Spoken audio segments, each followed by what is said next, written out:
Mewtwo. No matter which generation of Pokemon you started with, you've definitely heard of this legendary monster.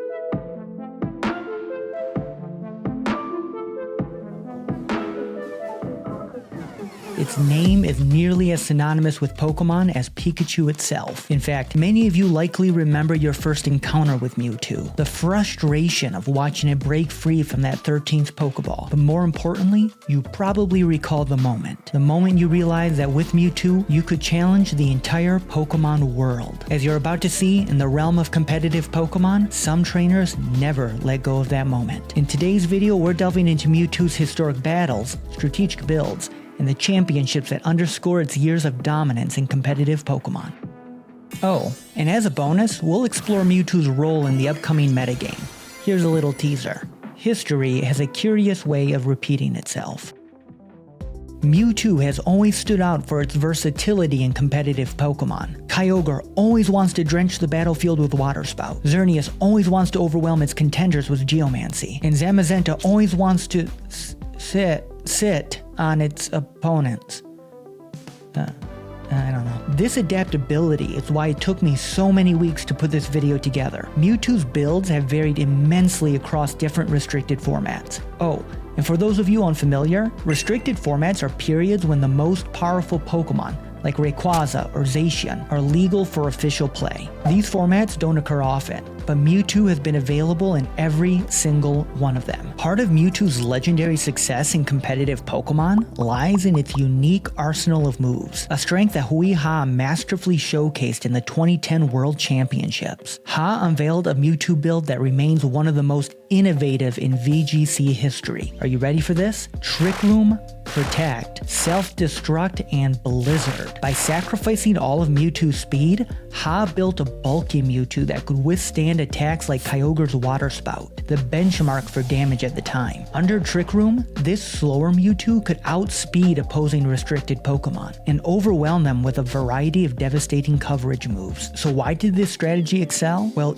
even by today's standards, Mewtwo's special attack is pretty nutty. Excluding Mega Pokemon, we'll get to that later, Mewtwo's special attack ranks in the top 6 strongest in the entire Pokemon universe. This sheer power, combined with its versatile move pool, establishes Mewtwo as a top-tier special attacker. And with the support of a few choice Trick Room pieces, Ha brought Mewtwo from relative obscurity to 5th place at the most prestigious tournament of the year. Pretty cool, right? But you didn't come here for just a nibble of Mewtwo's VGC history. You want the whole bite. Ouch, you made me flinch. Above, these guys are fighting for their tournament lives. 2 losses in this best of 3 means they will be not able to move on to day 2. A win here would be big, putting them only 1 win away from making it. Great. Mewtwo Raichu out in the front. This is what I like to see. Yes. Oh boy. Enter Gary Qian at the 2016 North American International Championship. Second only to the World Tournament, the Internationals are the largest official Pokemon competitions. Oh, actually, I have a funny story about my first live competition in Milwaukee that's relevant here. So my buddy and I, we entered this side event that's like not even worth any championship points. And we're setting up our games, and I notice that the opponent sitting across from my friend has a Switch case with the North American International Championship logo. And I ask him, hey man, did you buy that case at Internets? And he goes, no, they gave me the case when I won it last year. Yeah, that guy was Chris Hahn, probably one of the best players in his generation. And after he said that, this total stranger sitting next to us leaned over and like reassured my buddy that, you know, if he lost, none of us would think he sucked. And it just goes to show you that when it comes to winning an international competition, you can't just be very lucky or have like a strange gimmicky team. You need to be the best of the best. And in this case, my buddy was clearly outmatched. This high bar is exactly why in 2016, Gary Qian knew he needed to bring his A-game to make his mark amongst the day's legendary trainers. And his Pokemon of choice? A very different kind of Mewtwo than the one Hui Ha used 6 years earlier. He needed the Mewtwo Disruption Strat. Gary's Mewtwo wasn't about setting up and sweeping under Trick Room. Instead, the Mewtwo Disruption Strat was tuned for immediate offense with a moveset of Psy Strike, Ice Beam for coverage, Protect, and interestingly, Substitute. Since this version of Mewtwo wanted to leverage its speed to attack before the opponent had a chance to move, it was much more frail than Ha's build. If Ha's Mewtwo is a heavily fortified Panzer tank, then Gary's is more like a Ferrari SF90. With a nuke strapped to the top. Substitute allowed it to endure an extra hit, setting the stage for its partner Pokemon to clear the path for a late game Mewtwo sweep. I mean, just watch how Gary dances around this impossibly strong duo of Mega Salamence and Primal Groudon, with Mewtwo and Raichu of all things. Focus, I don't expect this to pick up the KO, but I expect Groudon to be able to pick up the KO here, as Groudon does go for an Earth Power into the Mewtwo slot. Wow. Raichu goes for the Endeavor here, gonna bring Groudon down to 74 hit points. Huge hit right there. It doesn't protect! Mewtwo goes for the Ice Beam into the Salamence. Mewtwo goes huge hit onto that Salamence. Mewtwo's gonna hang out with 1 hit point. Gary celebrating. A truly masterclass performance. More importantly, while Mewtwo may not be widely regarded as the strongest restricted Pokemon, it still exerts immense pressure. That's funny. I backed into that, but I'm gonna still keep it. Mewtwo still exerts immense pressure just by being on the board. Because of this, it often becomes the prime target for Pokemon like Smeargle, who aim to neutralize threats with sleep and other status conditions. Unfortunately for these seemingly unassuming Pokemon, Mewtwo's ability to quickly set up Substitute shuts down these strategies, forcing Smeargle's partner Pokemon to pick up the slack. Gary Qian's innovative approach to team composition secured him an impressive 11th place at the 2016 US International Championships. Now that's an achievement not many can claim. No, really, the list of trainers that have top cut such massive tournaments is like small. It's like smaller than my win column during that Milwaukee regional. I tried to use Brute Bonnet. Oh, hey, check that out. See, I respond to all of my comments, so if you're enjoying the video, then consider subscribing and drop a hello in the comment section. I look forward to chatting with you. Now, some of you might have noticed we've skipped over a monumental part of Mewtwo's saga, something big, bold, and mega. Mega evolutions burst onto the scene in Generation 6, and by the time Gary Qian was making his mark, other trainers were answering the question, just how strong is Mega Mewtwo? And with the reintroduction of Mega Evolutions in Legend ZA, it is an interesting and possibly relevant question to ask today. A quick refresher, Mewtwo can evolve into 2 different forms, Mega X and Mega Mewtwo Y. Mega Mewtwo X, despite its defensive stats, found itself overshadowed in the 2016 meta. Thanks to its fighting typing, it had a huge vulnerability to prevalent priority flying attacks like those from Talonflame. Mewtwo Y is another story entirely. It boasts the highest raw special attack in the Pokemon universe, and sports a special defense and speed combo that at the time had no rivals. If you're new to competitive Pokemon, imagine Fluttermane but with Calyrex Shadow Rider's special attack, in a world where some people were trying to use Wigglytuff. Imagine the havoc. This scary combination of traits is what one particular trainer used to prove that sometimes in competitive Pokemon, the best defense is just a relentless, overwhelming offense. Just take a moment to appreciate this team. Yes, this team. Take a good look.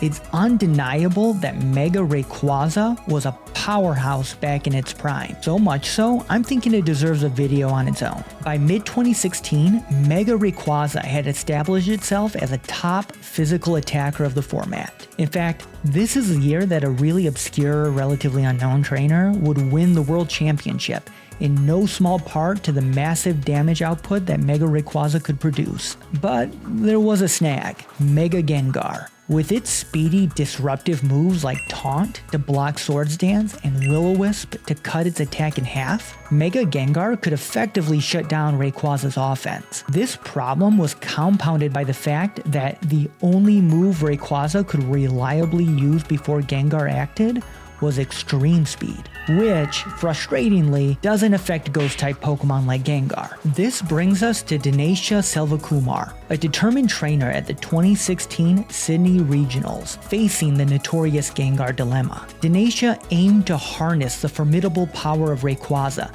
but needed a counter for the menacing Mega Gengar. Who could they turn to? You see the title of the video. Enter the Mewtwo Blitzkrieg. With its unmatched speed and the highest special attack stat ever recorded in Pokemon history, Mega Mewtwo was Denayash's strategic answer, effectively neutralizing Gengar and clearing the path for Mega Rayquaza's rampage. Its powerful psychic moves could melt Gengar before it even had a chance to move. Want to switch Gengar out and save it for later? Too bad. The few Pokemon that might survive a switch-in on the strongest special attacker in the game aren't also going to survive the follow-up punch from Rayquaza. The Mewtwo Blitzkrieg had very few checks and was far from balanced. It almost seemed as if Game Freak designed this Pokemon specifically to challenge any trainer daring to deploy the ghostly trickster. Thanks to Mewtwo's prowess, Denayash clinched a commendable 6th place. Moreover, the effectiveness of this strategy wasn't just a one-time marvel. Earlier that month, Brandon Miller deployed the same tactic, utilizing Mega Mewtwo's capabilities to support their Xerneas, a Pokemon who's particularly vulnerable to Gengar's poison attacks, and secured a 7th place finish at their tournament. Mega Mewtwo's role as a counter to Mega Gengar proved to be a game changer in the competitive scene. But what's the current situation with Mewtwo? Why hasn't it secured any titles in the latest single restricted format? And more intriguingly, how might it reclaim its glory as the VGC circuit evolves?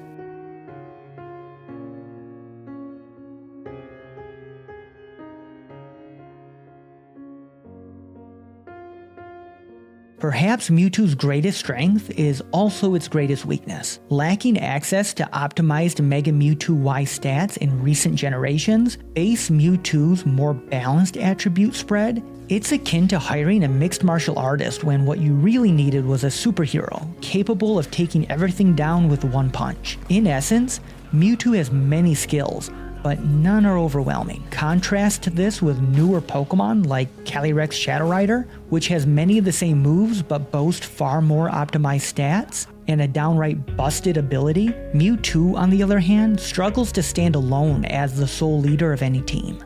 So if you don't know, creating this channel was partly inspired by my belief that understanding VGC's history can contribute to success in the future of the game. And because of that, I believe that the key to Mewtwo's resurgence is embedded deep within the fabric of VGC history. And for the astute viewers among you, you might have noticed that I've been subtly demonstrating this throughout the entire video.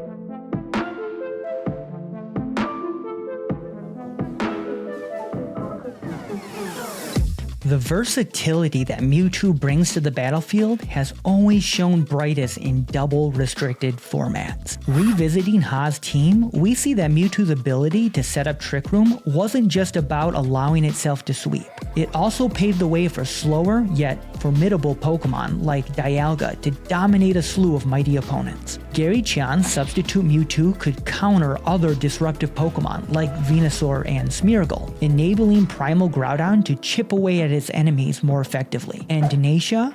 Well, we've already discussed how crucial it was for supporting Mega Rayquaza and Xerneas. Mewtwo may not hold the title of the world's best restricted Pokemon, but that was never what defined it. It's known as the world's strongest Pokemon. Period. Its formidable reputation doesn't stem from just stats or abilities. Mewtwo's true strength lies in its capacity to elevate its partners to greater heights. Picture yourself as one of those trainers, facing off against legends like Hui Ha, Gary Qian, or Denayash Selvakumar. You're pondering your next move. Do I target Mewtwo? But then I might leave myself open to an attack from Rayquaza. Ignore Mewtwo? But then it could set up Substitute. And seriously, is that a Parasect? Mewtwo has been prompting these tough questions throughout one of the longest careers in Pokemon history. And the resume it's built over those years speaks for itself. This iconic Pokemon has clinched top placements in 6 regional level events, 2 international level competitions, and even a world championship. With the introduction of monetary prizes in the later stages of VGC history, Mewtwo has contributed to a total winning of 2,750 USD. Not bad for a character that lives in a cave. As I've mentioned, some trainers, myself included, have never let go of Mewtwo, knowing that with it, we could conquer our rivals, the playground, and ultimately, the competitive world. Mewtwo is a Pokemon that defines a generation. Whether it was encountering it for the first time in Pokemon Red or watching Mewtwo Strikes Back unfold on the big screen, memories of this Pokemon are held in a special place. My place is in a acid-free hard plastic case with a PSA rating across the top. Okay, jokes aside, there's only a few minutes left in the video and I still haven't found a way to flex this bad boy, so look at it.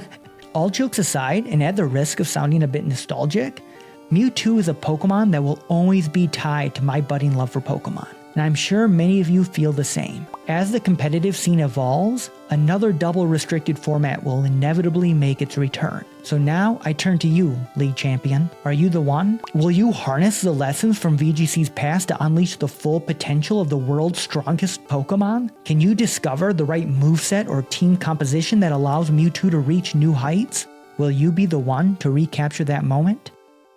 Thanks for watching. Pika pika. Hey, as your Pokemon professor, I have a choice for you to make. Articuno, Zapdos, Moltres. Link on the screen and in the description. Bye-bye. Mewtwo Disruption Strat.